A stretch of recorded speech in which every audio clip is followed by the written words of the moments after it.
Hi, good morning, good afternoon. I'm Monique Oxender, and I'm the Chief Sustainability Officer at Keurig Dr. Pepper. I'm here to have a little bit of a chat today with a colleague of mine, Carol Browner. Just as a bit of an introduction, where am I coming from? I have 9 years with Keurig Dr. Pepper in the same role here at within the sustainability organization. Before that, I was in automotive. I have about 20 years or so of corporate sustainability experience. And prior to all of that, I was a high school teacher. And that's just to say, I figuratively and literally speak many languages. I'm navigating many intersections. And it's one of those intersections that led me to Carol Browner. So, Carol, I'll let you introduce yourself. Well, thank you, Monique. And it's just a real honor to be here with Monique and to be with all of you. And so, good morning, good afternoon, and thank you for the opportunity. I am Carol Browner. My career path has been largely in the public sector. I ran the Environmental Protection Agency, the U.S. for 8 years. It makes me the longest head of the U.S. Environmental Protection Agency. Prior to that, I was Secretary of the Environment for the state of Florida. And then most recently, I worked with President Obama as he launched his climate program. Today, I work with NGOs, I work with the private sector as they develop sustainability plans, as they try and navigate the sort of the policy side, the implementation side, sustainability and climate change. And it's just a real thrill to get to work with folks like Monique, who are at the forefront of these challenges and, I think many of us would say opportunities. What we want to do today is spend a few minutes with you talking about the intersection between climate, packaging, and policy.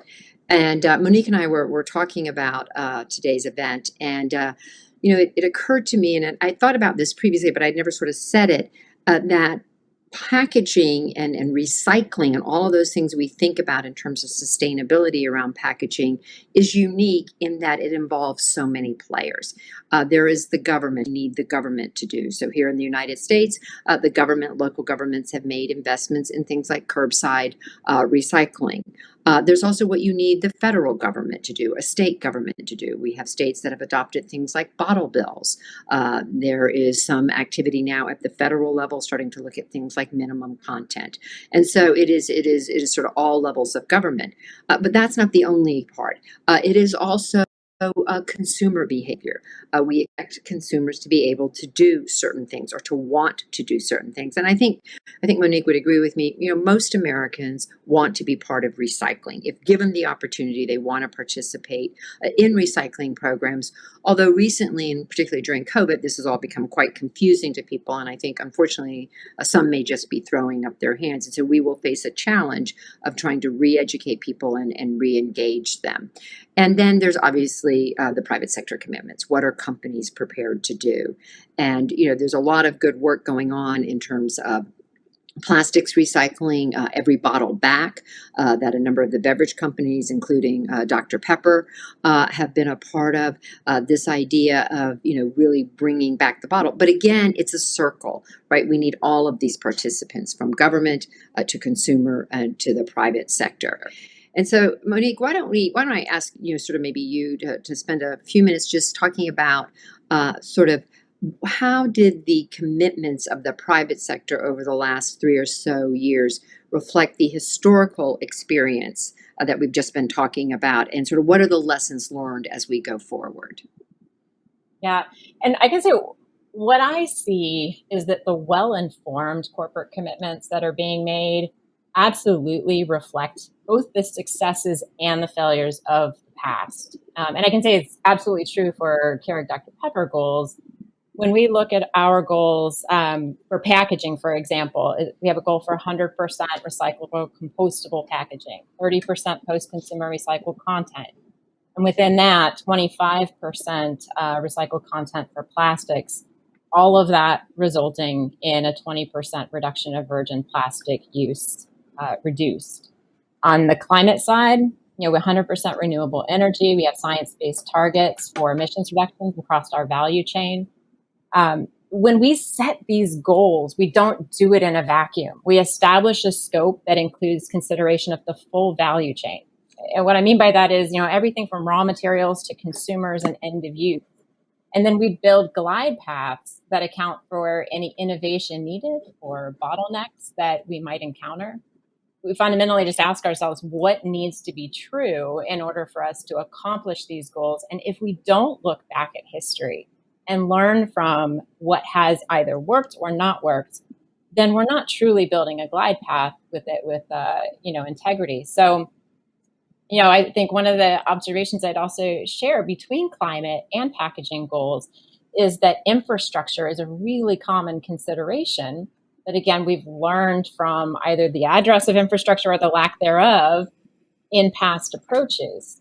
Climate, on that side of the fence, you look at our fleet. So we own and operate a good portion of our own fleet. And in terms of infrastructure needs there's got to be a scaled infrastructure available for electric and other alternative fuels for us to be able to scale those solutions going forward, and especially on this 2030 time horizon that is so absolutely critical for us. On the packaging side, we haven't seen an overhaul on infrastructure for recycling or even composting. Recycling in the last 10 years, composting, it's never really come to fruition in terms of robust infrastructure to facilitate industrial specific composting. So, if we don't take a look at what was lacking in the past and didn't necessarily facilitate the right solutions, then we're not going to get the formula right going forward to be able to hit the targets that we're setting now. Monique, you obviously your company has really been at the forefront, and you've made some amazing commitments and some, I think, some really provided some real leadership in this industry. But sort of coming from the public policy perspective, as we think about this broader issue of climate change, which you talked a little bit about, when are the individual company commitments really not going to be enough? What else are we going to need to do to help really make the kind of progress? Even with good companies, I suspect there's more that you're going to need to be successful. Yeah, I think they're frequently not enough, right? I think the reality is, as companies, we start with what we know best. For us, it's beverages. We start with what we can control or influence.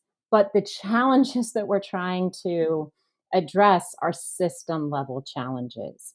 So there are a lot of levers across the system that have to be pulled in coordination with each other in order to be successful in the long term. And I think when you look at climate change, it's a great example with our science based targets. They have to correlate to our footprint. Our carbon footprint is by majority in our supply chain, our scope 3, our indirect emissions. So we've just started engagement with our suppliers and our bottlers that represent a significant chunk, about 50% of those supply chain emissions, to set their own science based targets. Right? Our science based target alone is not going to get them across the line to where they need to be. So it's a cascading of those expectations that is so absolutely important. So that's one mechanism, is across the supply chain or the value chain. It's also across industry. And you mentioned a great example earlier with Every Bottle Back, which is a collaboration informed by advisors like yourselves to pull together companies. In this case, it's Coke, Pepsi, ourselves, under the American Beverage Association, $100 million fund to increase PET bottle recycling. So getting that bottle to bottle circular loop much more robust and supported in the US.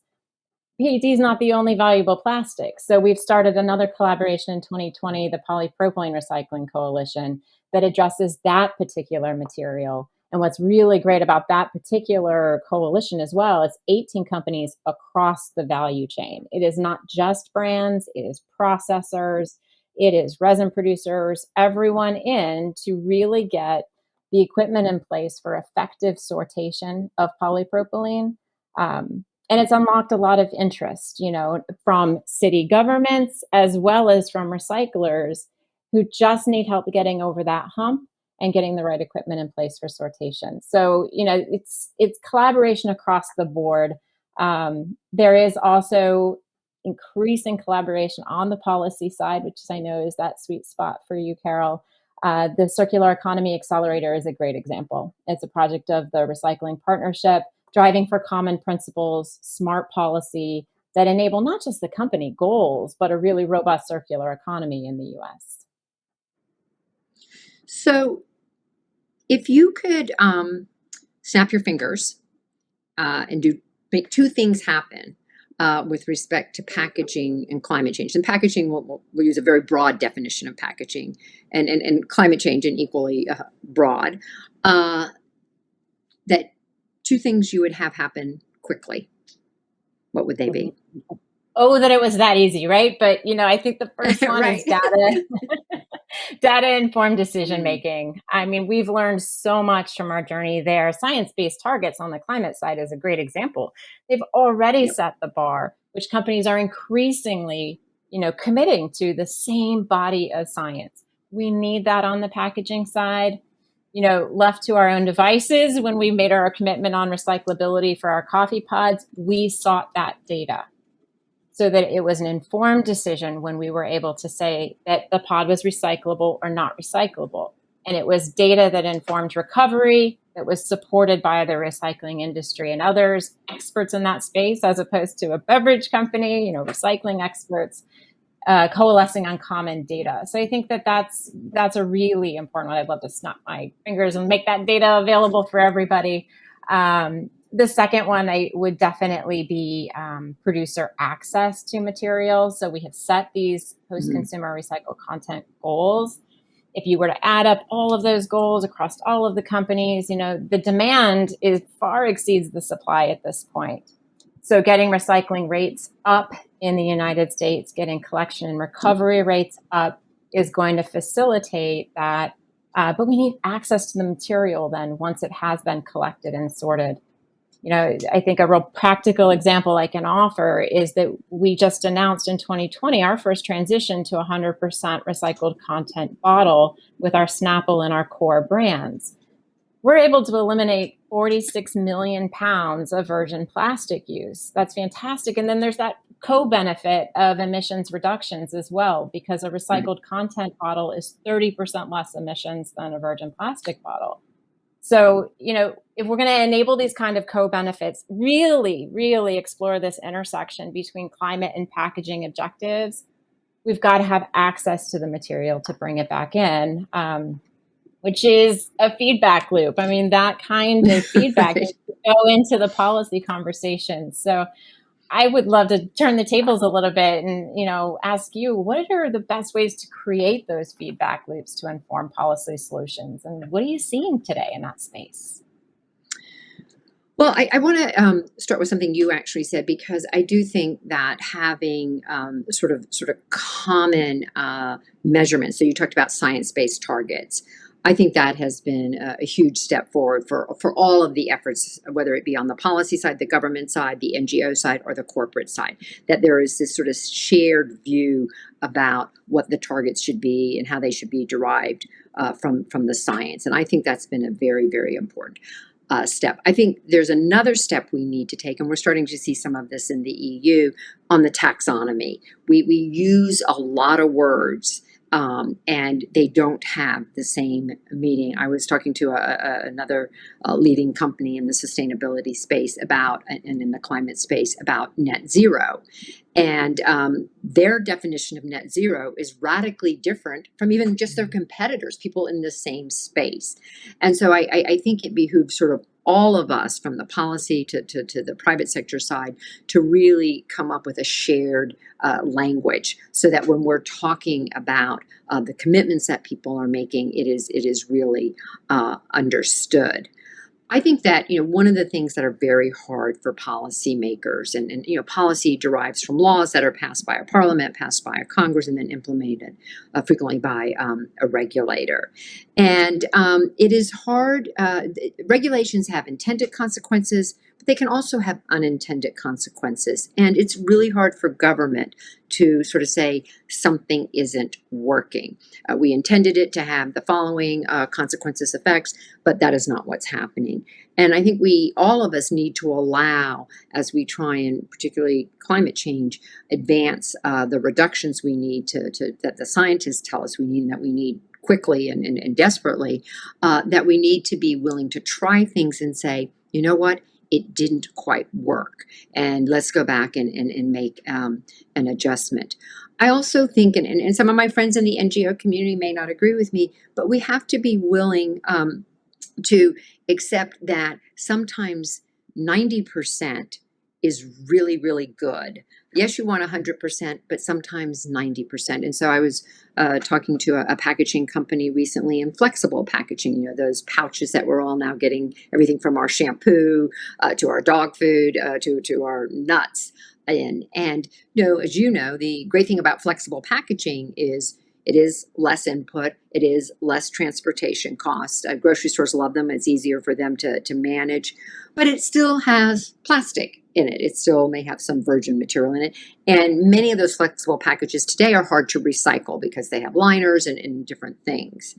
But, when you look at the life cycle, it is definitely an improvement over rigid plastic bottles. And so how we sort of take those journeys and accept that the whole effort is a journey, and it does need to go more quickly, but that finding solutions that will give us measurable greenhouse gas pollution reductions and implementing those as we continue to work towards other solutions, I think is important. I think it's something we all have to allow for in this effort. And there's an innovation play in there, right? I mean, even just moving from rigids to flexibles is innovation. So what are the roles then you're seeing for government, for innovation, and the policy solutions that we're seeking? So I think that innovation is essential, as you say. How government can facilitate innovation. So what a regulator is doing is usually setting a floor. There will be lots of people who are better than that requirement, but then there will be those who have to be brought up. It's hard for government for regulators to sort of go the next step and constantly sort of create opportunities for innovation. And I think that that's something that we all should think about, is what role can government play in innovation. And part of that is, rather than specifying solutions, setting sort of goals, setting outcome-based targets, right? Which is, I used to say when I was running EPA, here's where I want to get to. Here's what the science tells me I need in terms of air pollution reductions. Here's the danger of these air pollutants. Here's where I need the reduction. You in industry, you tell me the best way to get there. You're the expert in that. And so I think more and more using government and the policymakers to sort of articulate a vision. It has to be enforceable ultimately, but to really, not prescribe the path that industry will travel to meet those requirements, allows for the kind of innovation that I've seen in your company and in others. Yeah, I see a parallel there between the what, setting the goal, which science can tell you all about, but then there's the how, which is equally as important, but needs to be so well informed. That's a good parallel. So I'm going to take us back to the beginning, Carol, where we started in terms of lessons learned. What are the lessons learned from the past on approaches to packaging and climate solutions that you're hoping will be embraced right now? And are you optimistic that we are learning? I am optimistic that we are learning. To maybe be perhaps a little repetitive, it is the innovation of industry. Now, that is in response, it should be clear, to public pressure, to consumer pressure, to NGO pressure, and everybody sort of does their part. But I think that the innovation is hugely important. And stepping really far back and just thinking about climate change writ large, we are facing just a catastrophe of proportions that we can't even pretend to understand, I think, or to really accept.